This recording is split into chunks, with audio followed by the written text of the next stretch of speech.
Hello? Hey. Where are you? What's going on? Cut it out with the jokes already. Michael's voice was shaking over the phone. It seems he's really angry. What? Why are you so worked up? What do you mean, why am I worked up? It's Scott's graduation today.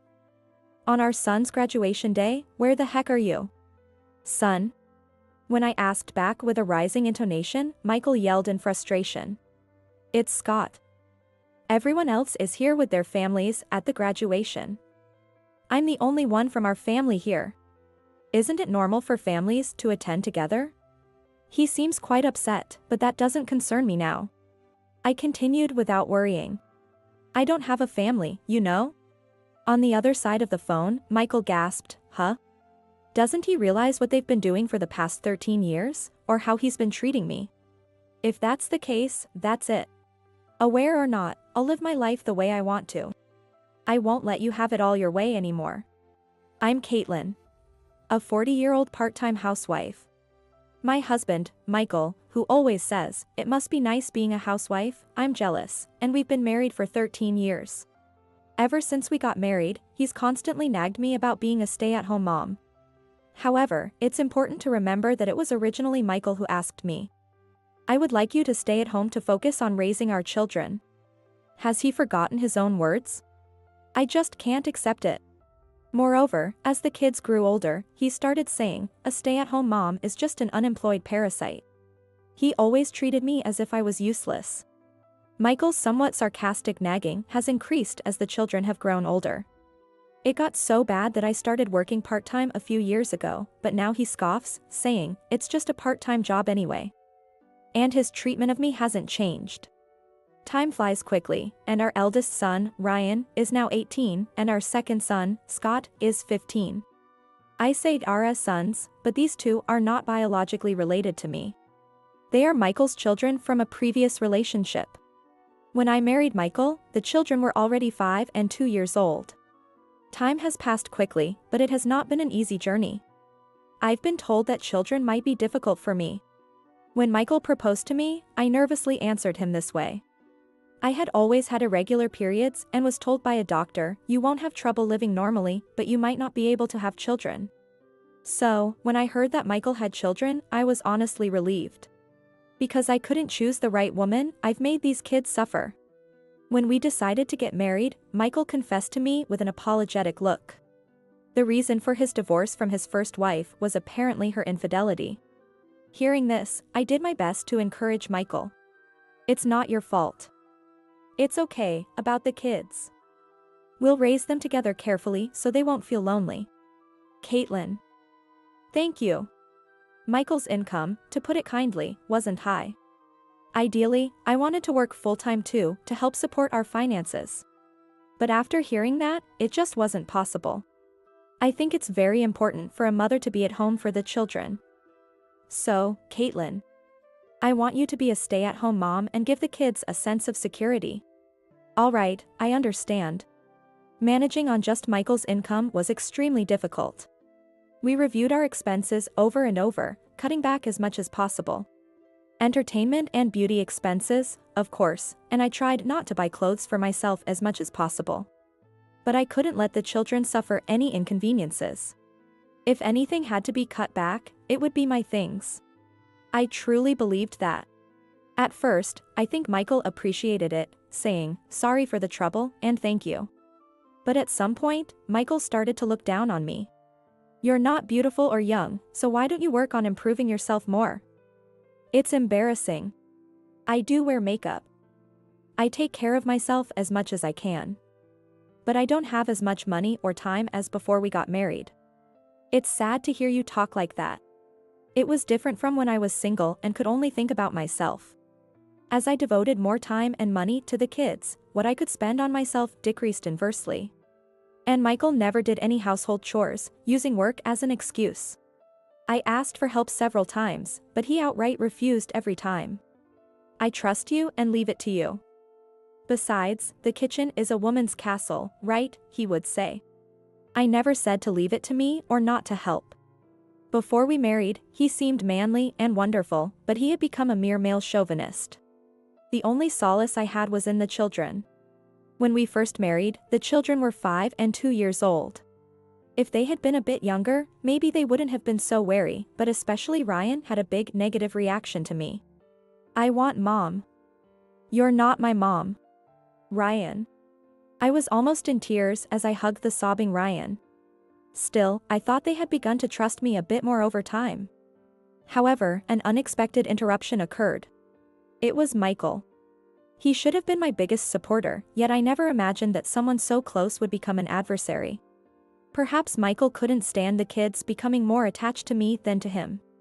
Caitlin, you've gained weight, haven't you? Look, kids.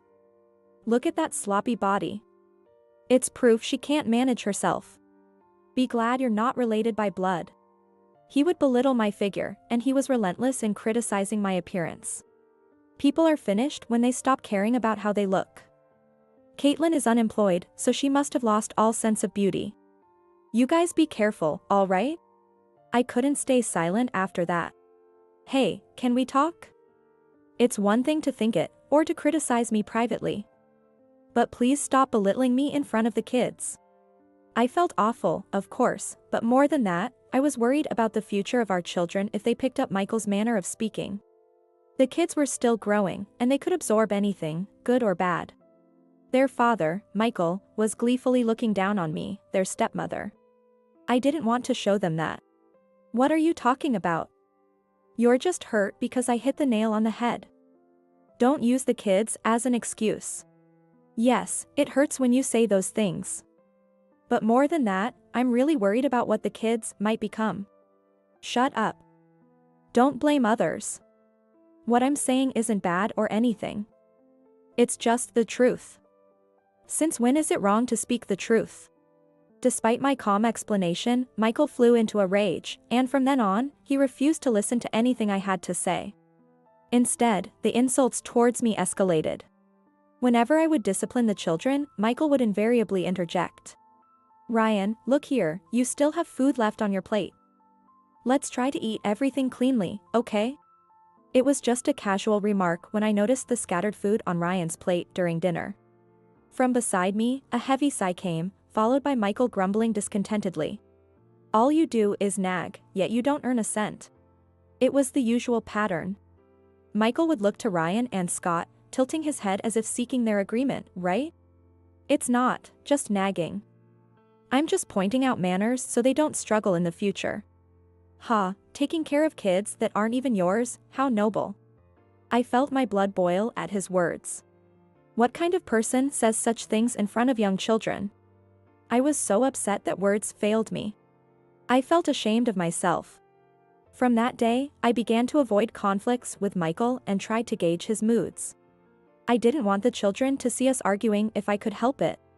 Michael was easy to read. If you flattered him, he stayed in a good mood. I knew this approach was wrong, but I couldn't think of any other way. The simplest solution would have been to divorce, but then what would become of Ryan and Scott? I couldn't abandon them. So I make it a priority to spend even a little time peacefully. I did my best to prioritize this. And before I knew it, 13 years had passed. The once young brothers were now completely influenced by Michael. They might look different, but their way of thinking mirrored him exactly. Because Michael belittled me in front of them, they thought it was normal. They began to demean me openly. Hey, stop. When Ryan called out to me and I turned around, he said with a frown. Some friends are coming over tomorrow. Go somewhere else. I mean, it'd be embarrassing if they saw you. If only I had a younger, prettier mom. I wouldn't have to deal with this hassle. All right. This wasn't just the typical embarrassment of adolescence. He truly felt ashamed of me. Since similar statements had been repeated, I had grown accustomed to being hurt. Oh, before you go out, leave some pocket money. And did you iron the clothes I asked for? Oh, and the college application deadline is coming up. Make sure that's done. Despite claiming it's embarrassing to be seen with me, they still heavily rely on me for chores. This too, they must have picked up from Michael. Then Scott chimed in. Hey, did you check up on my tutoring? Oh, and there's a pickup for my club activities tomorrow. Thanks in advance. Without waiting for my response, both Ryan and Scott went back to their rooms. For them, asking me to do things is just expected. No trace of gratitude. They probably can't even conceive of it anymore. At dinner, the source of all these problems, Michael, who serves as a role model for the brothers, looked at me quizzically before bringing something up. You should start earning some money. What? Michael dramatically sighed and conspicuously slumped his shoulders. Do you even realize how long I've been supporting you? I've overlooked a lot until now, but how many years has it been since you've been unemployed? Have you even thought about it? I bristled at these words from Michael. I'm not unemployed. I've been working part-time since Scott started elementary school. Yes. When Scott was still a preschooler, I stayed at home full-time, out of pity. But once Scott started elementary school, I began working part-time in the mornings on weekdays. However, even after starting the part-time job, Scott often fell ill, and I had to apologize to my workplace and take time off each time. When I had to take a whole week off, I desperately pleaded with Michael to take over for just one day, or even half a day. Can you please look after Scott just for one day or half a day? I had always been the one to take time off, so I thought he might agree just for one day. But the response I received was utterly irresponsible. Huh? Impossible. I'm busy with work. You should understand that. No way. Why should I? I am busy with work. In other words, Michael did not consider my part-time job as actual work. I had realized then how little he valued my part-time work, but being treated as unemployed was still something I couldn't tolerate. It may not be much, but I'm still working and earning about $800 a month. When I challenged his comment about being unemployed, not just Michael but Ryan and Scott also began to snicker. Wow, she says it so proudly. $800 is ridiculously little. Yeah, right. And to think you can say that with such a proud face. That guts is really something. With the boy's words, Michael puffed his nostrils in triumph. Exactly, they're right. After all, they don't need much looking after anymore, so Caitlin could at least be of some use around here. Since you're not related by blood, you won't even be recognized as part of this family if this continues. Watching the three of them laugh uproariously, something I had been barely holding together inside me started to crumble. It's no use anymore. I would break if this went on. For my own sake, I can no longer force myself. Once I have fulfilled my last obligation, I will leave this house. That day, I made a firm vow. Tomorrow, Scott graduates from middle school, huh? That's a relief. Months after I had made my decision, Ryan had been accepted to university, and Scott was about to have his middle school graduation ceremony the next day. At night, after the children had gone back to their rooms, Michael was cheerfully drinking behind me as I washed the dishes. You know, honestly, before marrying you, I was really struggling. I was wondering what to do. Michael, slightly drunk and in a good mood, spoke freely. My mom, who had been looking after Ryan and Scott, told me she couldn't take care of them anymore. I was thinking about maybe putting them in a facility. But then, just in time, I got married to you. I'm really lucky, huh? I had vaguely heard about this from my mother-in-law not long after we got married. Michael had taken custody of the children, but had mostly left their care to his mother. It must have been physically demanding for the nearly 60-year-old grandmother to take care of two young children. Eventually, she couldn't handle the responsibility and told Michael to take care of them himself. That's when my marriage to him was settled. Really, from the beginning to the end, I was a convenient woman for you. Even I'm amazed at myself. Huh? What's up? Are you sulking? Stop talking about annoying things. Once both kids start working, let's go on a trip or something. That'll satisfy you, right? I deliberately made noise with the dishes, pretending not to hear and ignoring Michael's talk. When I finished washing, I sat opposite Michael and kept pouring him drinks. Here, drink some more. Tomorrow is Scott's big graduation day, after all. Oh. Right, you can be thoughtful sometimes. Michael happily reddened his face, continually lifting the glass to his mouth. Eventually, there were so many bottles and cans that it was hard to tell how much he had drunk. The next day, I was on a train, feeling refreshed.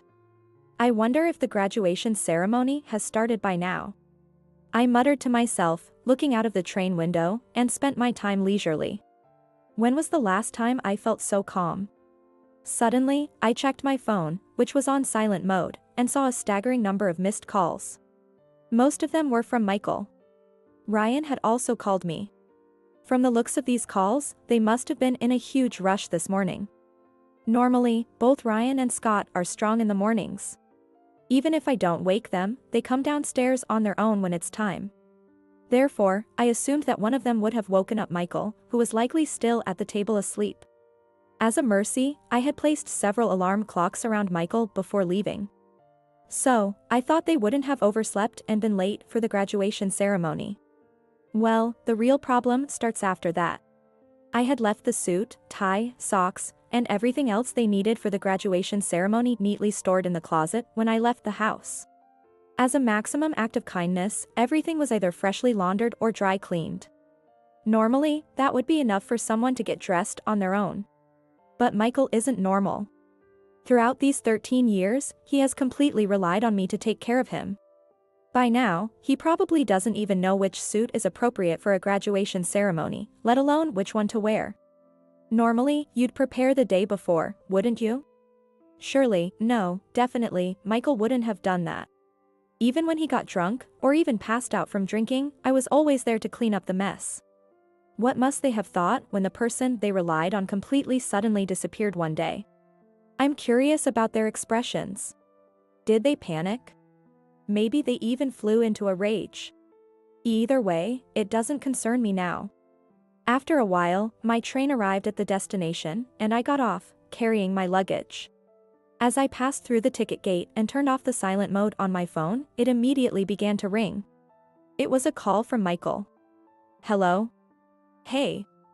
Where are you? What's going on? Cut it out with the jokes already.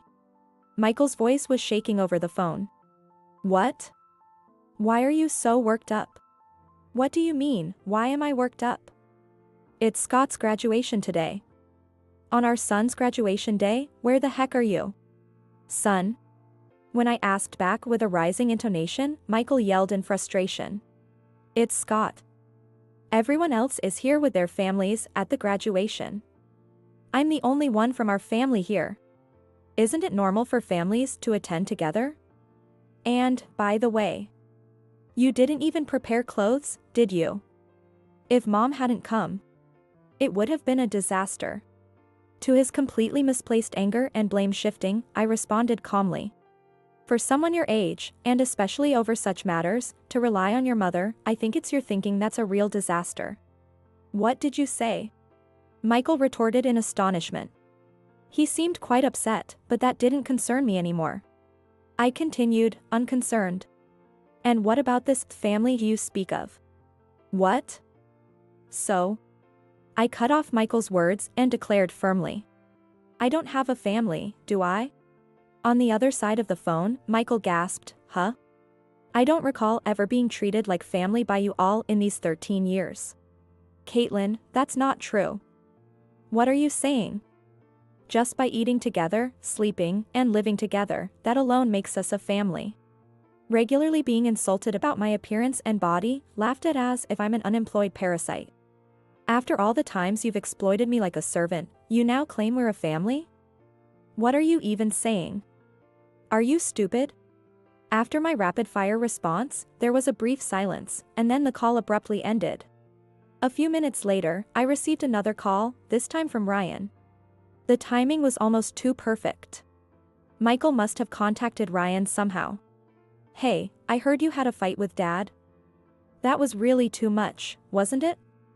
Dad was furious. If you apologize now, Dad will probably forgive you. So why don't you just say sorry and come back? If you don't, dinner will be late. I couldn't help but hold my head in frustration. I don't know how Michael explained our conversation to Ryan. But both Michael and Ryan believe they are completely blameless. And ultimately, as long as they're okay, that's all that matters to them. That's the reason for Ryan's statement just now. He doesn't even question why I left the house, even skipping Scott's graduation. Instead, he's worried about his dinner being late. Why should I apologize? And for dinner, can't you guys handle it yourselves? My response clearly irritated him. Ryan's words also grow stronger. What's that supposed to mean? That's so irresponsible. Just leaving like that. Do you understand? Mom, you've been living off Dad. Being supported by him. I've always thought this, but you really should be more grateful. Michael's words echoed in my head. Who do you think has been providing for you? I've heard this line so many times. Michael's usual rhetoric has almost become a curse, deeply ingrained in the children. It's so anachronistic. Do they realize how much they'll struggle in life because of this mindset? I let out a sigh and said to Ryan. You and Scott really are just like Michael. What? What are you talking about suddenly? Of course, we are. We're his kids. Yes, you are. And you better be careful. You two are not suited for modern marriage. Ryan let out a confused, huh? Just like Michael, he lacks self-awareness. What? Just because you're upset, you say such absurd things. His voice trembles when he's upset, just like his father. Well, it's okay. I have other things I want to discuss, so I'll come by soon for a final goodbye. Can you let Michael know? Wait, a final goodbye? What do you mean by that? Wait, hey. I can't wait. Goodbye. Even after I hung up, the phone continued to ring persistently, but I decided to ignore it until it stopped. A month later, I was visiting Michael's house for one last resolution. When I rang the doorbell, Michael appeared with loud footsteps. Caitlin. You came back. I believed you would. I really believed it. Michael looked somewhat haggard after a month. Perhaps it was his unkempt appearance. His clothes were wrinkled and dirty, and his complexion wasn't great. Above all, he emitted a thoroughly exhausted vibe, completely lacking any energy. As he approached and grabbed my shoulder, I quickly shook off his hand. Don't touch me without permission, okay? We're not family or anything anymore. What? What are you saying, Caitlin? We're just separated for a cool-down period, aren't we? No one ever said that. Michael had just concocted that idea to suit his own convenience. It's amazing how he always comes up with such convenient ideas. In a way, it's impressive. I was so happy thinking you had finally come back. That's not it at all. On the contrary. I came here today to settle things once and for all with you. Settle things? Michael asked back with a twitching, forced smile. I nodded affirmatively. Let's get a divorce. We need to thoroughly discuss alimony and division of property. Upon entering the living room, it was empty. Neither Ryan nor Scott, who were supposed to be off today, were around. Where are the kids? They're each in their rooms. They shouldn't know you're coming. Should I call them now? No, thank you. After all, this isn't a fun chat we're about to have, it's a messy divorce talk. There's no point in making the children listen to this. It's only been a month since I was away, yet why has the house changed so drastically? Clothes are strewn all over, and the table is crowded with finished plates and plastic bags. The sink is so packed that I can't even tell what's underneath anymore. It seems impossible to do any washing up here. While glancing at the messy room, I managed to sit in a chair, avoiding the clutter on it. Shall we start then? I want to settle this as soon as possible. As soon as I sat down at the table, Michael apologized with unbelievable speed. Stop it, please. That doesn't help, and my mind hasn't changed. Michael hung his head and shook it vigorously. Please, let's not divorce. This month has shown us how much we truly need you. Michael shouted, raising his voice. The old me might have been swayed by just that. But over the years, I've grown stronger. Such childish tricks won't work anymore. Right, without your slave here, there's no one to do all the housework and be the maid, huh? A maid. Michael averted his gaze quickly. I smiled and replied. You always ridiculed housework. It must have been hard, right? It's tedious and complicated. I knew you guys, clumsy and impatient as you are, could never handle it. What? That's ridiculous. Michael glared at me. In his excitement, his nostrils flared as usual. If I'm humble, you act all high and mighty. I could do housework if I weren't working. It's just because I'm busy with my job. It's easy for you, you were just part-time. You wouldn't understand my struggles. Right, I wouldn't understand. Especially the struggles of a man who, despite being remarried, dumps the kids on his new spouse and cheats with another woman. What? Until just now, Michael's face, red with anger, suddenly drained of color and turned pale. Cheating? What are you talking about? Did you think it wasn't obvious? I've known everything. Michael's lips quivered as he continued. If you knew, why have you been acting normal all this time and now suddenly divorce? It's all for the sake of the children. Since the doctor told me, I thought I would never have kids. Yet, by marrying Michael, I became a mother to Ryan and Scott. Michael's cheating, his verbal abuse, the kids' mocking attitude. I can't count how many times I thought about just divorcing and giving up. But I persevered because I loved those two young boys. That's why I decided to endure everything until Scott finished middle school. No way. Can't be. Turning toward the voices, there stood Ryan and Scott, frozen in shock. Their faces were even paler than Michael's. Mom, I'm not asking anything from you two. I don't expect an apology as well. Instead, from now on, I won't be here. There won't be anyone to do things for you for free. Ryan and Scott awkwardly closed their mouths. I turned back to Michael. You're still cheating, aren't you? Well. His hesitation to deny it was as good as an admission. If you agree to divorce now, I won't ask for alimony from her. What? On the other hand, if you refuse to divorce, I'm prepared to confront her as well, and even visit your workplace. What will it be? Which option do you prefer? Michael pondered deeply. Sweat beaded on his forehead, running down his cheeks and dropping to the floor. Are you really not coming back? His eyes, looking up at me, were brimming with tears. Yes. Absolutely not. She can't do any housework. She doesn't work either. Remarrying her, there's no benefit in it. Michael stammered as he made his appeal. It seems he still hasn't realized that this very idea is a mistake. What benefit? When will you learn? Families shouldn't be about benefits. Instead, let me ask, what have you ever given me? All I remember is being tormented. Sorry, so sorry. Don't demand from others what you lack yourself. I couldn't help but let 13 years of resentment seep into my words. Michael screamed and then accepted the divorce. I had brought the divorce papers, and he signed them as instructed. Afterwards, the divorce was finalized without a hitch. He agreed to pay alimony in installments. Incidentally, after our divorce, his affair partner dumped him quickly. She was attracted to you because you were someone else's. Once we divorced, you were just a single old man. Even Michael, usually so full of self-assurance, seemed to take a hit from this.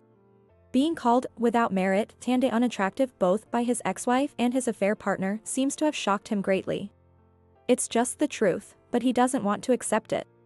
This shock seems to be affecting him still, leading to numerous mistakes at work. Both kids have started to change a bit. Especially Ryan, who is desperately trying to change himself. Apparently, the reason is that he was harshly dumped by his first girlfriend, who told him, "I don't need a boyfriend who is as outdated as you. I'm at my limit and don't intend to get involved anymore, but if change is possible, I hope they succeed." However, given their current state, it seems like it would take a significant effort. I've started a new life near my hometown. For the first time since before my marriage, I'm living alone. With this new start, I decided to quit my previous part-time job and look for full-time employment near my new home. It might be tough at my age, but living alone and working part-time is too dull. I've always been a hard worker, and being idle doesn't suit me. If I can't find a full-time job, maybe I'll consider juggling multiple part-time jobs. Or maybe I'll pick up a new hobby. These days, that's what I'm thinking about.